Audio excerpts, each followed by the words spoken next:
श्री शिवाय नमस्तुभयम मित्रों, हर हर महादेव। आप सभी का स्वागत है हमारी YouTube चैनल शिव पुराण ज्ञान में। हमारी चैनल पर श्री पंडित प्रदीप मिश्रा जी द्वारा बताए गए सभी अचूक उपाय बताए जाते हैं। सही जानकारी के लिए हमारी चैनल को अवश्य सब्सक्राइब करें। नियम है, कुशा लाने का भी नियम है और उस कुशा का आसन पर बैठकर स्मरण करने का भी नियम है। कुशा का आसन पर बैठने का भी नियम है। ये जो बाजार में जो कुशा के आसन मिलते हैं, आप अगर बोलकर बनवाएंगे कि हमको बिल्कुल ओरिजिनल कुशा का आसन चाहिए, हमको असली कुशा का आसन चाहिए, तो आपको प्राप्त होगा। जिनके चेहरे पर आंखों के नीचे कालापन हो जाता है, कुशा का आसन वहां भी काम आता है। कि आप थोड़ी देर, आधा घंटा, 20 मिनट, 25 मिनट जब भगवान की सेवा कर रहे हो, कुशा के आसन पर बैठ जाइए। आपको किसी क्रीम की जरूरत नहीं पड़ेगी, किसी आपको पाउडर की जरूरत नहीं पड़ेगी। आप कुशा के आसन पर बैठकर भगवान का भजन करो। जितनी देर बैठ सकते हो उतनी देर कुशा के आसन पर बैठो।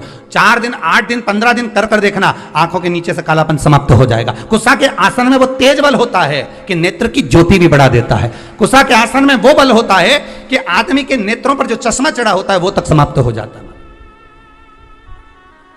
पर लोगों ने कुशा का आसन हटा कर आज के जमाने में नया नया ये सब मार्केट में जोरदार जोरदार आसन आए, टंगा रे, कपड़े का आसन मिल रहा है, ऊन का आसन मिल रहा है, इसका आसन मिल रहा है, तो लोग लो मना नहीं है, पर आसन पर भी तुम कुशा का आसन लगाओ। पर कुशा के आसन पर बैठकर जो तुम अनुष्ठान करोगे, कुशा के आसन पर बैठकर जो तुम भगवान चर्चा करोगे, उसका एक बल बढ़ता है। कुशा के आसन, कुशा क्या है?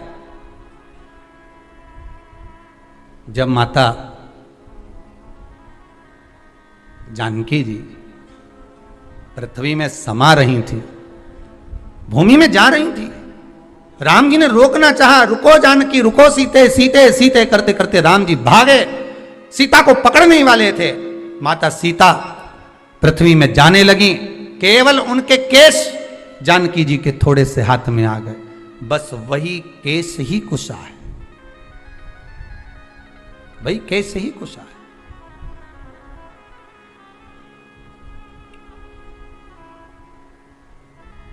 जिस दिन आपका मन कहीं नहीं लगे, बेचैनी अंदर से हो रही हो, भीतर से,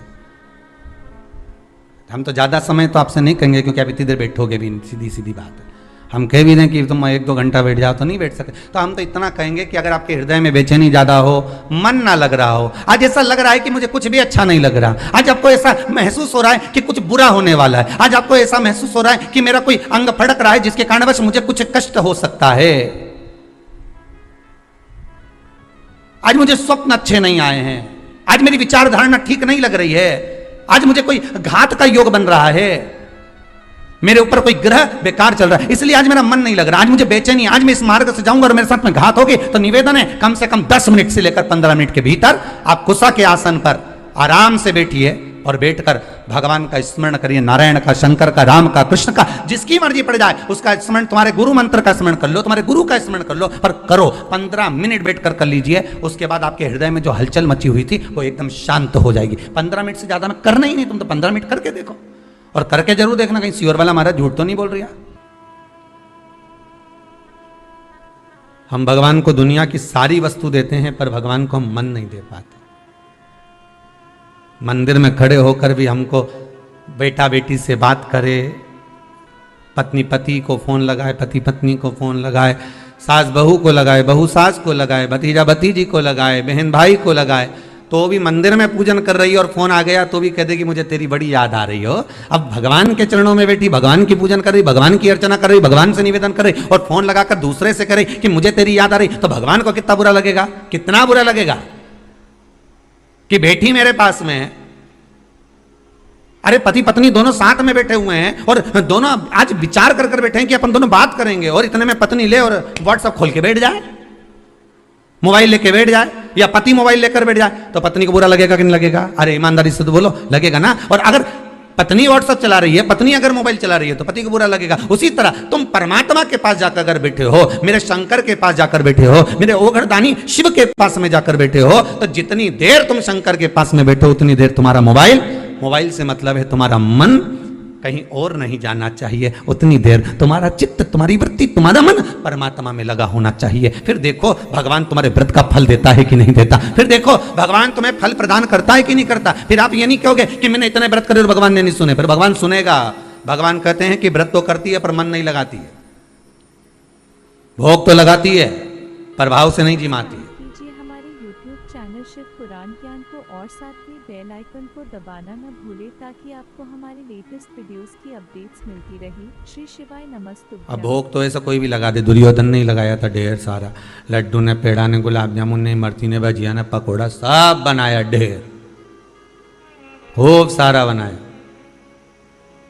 पर अब ढेर तो बनाया पर भगवान के भाव से बुलाया।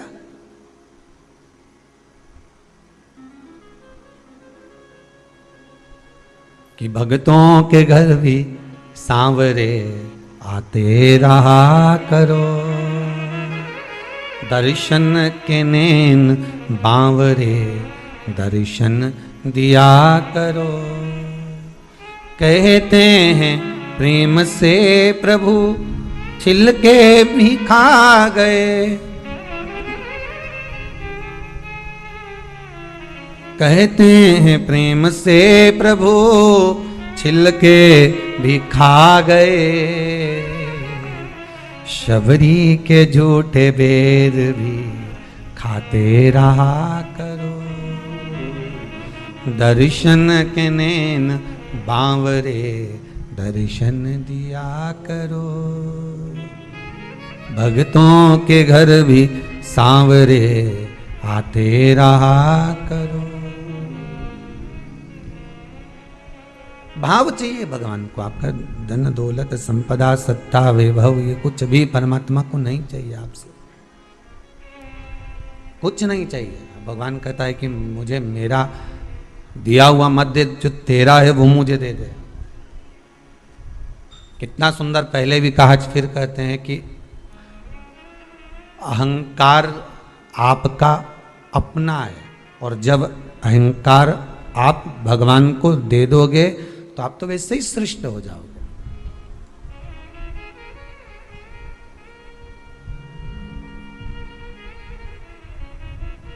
एक संत ने बड़ी सुंदर बात की, एक बहुत सुंदर वैश्या, बहुत सुंदर, अति रमणीय, बड़ी सुंदर, जिसकी सुंदरता का कोई बखान ही नहीं कर सकता, इतनी सुंदर थी। सब लोग उसका बखान कर रहे थे, बड़ा सुंदर है वो, बड़ी सुंदर है वो, बड़ी सुंदर है। उसके नैन बड़े बड़े हैं, उसकी नासिका बड़ी सुंदर है, उसके अधर बड़े सुंदर, उसके कर्ण बड़े सुंदर, उसके कपोल बड़े सुंदर, उसके केश बड़े सुंदर। संत के पास खबर पहुंची, संत निकल कर जा रहे थे, तो संत ने कहा कि आप कह रहे हो कि इतनी सुंदर है, पर मुझे लगता है कि मेरे त्रिकालदर्शी से ज्यादा सुंदर नहीं हो सकता, मेरे भगवान से ज्यादा सुंदर नहीं हो सकता। तेरी प्रतिमा इतनी सुंदर तो कितना सुंदर होगा, उससे ज्यादा सुंदर नहीं हो सकती। संत ने कहा चलो हम भी चलकर देख लेते, पर हम उसके घर के अंदर प्रवेश नहीं करेंगे, बुलाओ उसको बाहर। वैश्या को बाहर बुलाया गया, जैसे ही बाहर बुलाया, संत ने कहा तुम इसकी बात कर रहे हो, इसकी बात कर रहे हो कि ये इतनी सुंदर है। संत ने कहा व्यक्ति कितना भी सुंदर हो, चाहे उसके चेहरे पे हीरे लटक रहे हो। संत बोला पर इसकी जो परछाई है वो तो काली ही है। संत बोले इसकी परछाई गोरी है क्या? आप लोगों में से जितने भी हैं जो रोज दर्पण देखते हैं, चौटी भी करते हैं, बढ़िया सुंदर श्रृंगार भी करते हैं, 50 बार विचार भी करते हैं कि मैं कितनी सुंदर, कि आज जोरदार लग रही, ने लहंगा ने चोली ने चुंदड़ी सब पहनी, बड़ी सुंदर दिखे। पर अभिमान किस चीज का करें? अगर सुंदरता का अभिमान आए तो एक बार चलते हुए रास्ते में अपनी परछाई जरूर देख लेना कि आप कितने भी सुंदर हो पर परछाई काली है। उसी तरह संसार की जितनी वस्तुएं हमको प्राप्त हो रही है, संसार की जितनी वस्तुएं हमको मिल रही है, संसार के जितने लोग हमको मिल रहे हैं, ये सुंदर बड़े होंगे। फ्रिज भी सुंदर है, वॉशिंग मशीन भी सुंदर है, एसी का रूम भी सुंदर है, डनलप का गद्दा भी सुंदर है, ये सोने की रकम भी सुंदर है, ये हाथ में पहनने वाले आभूषण भी सुंदर हैं, गले में धारण करने वाले सारे आभूषण भी सुंदर हैं, सब कुछ सुंदर है।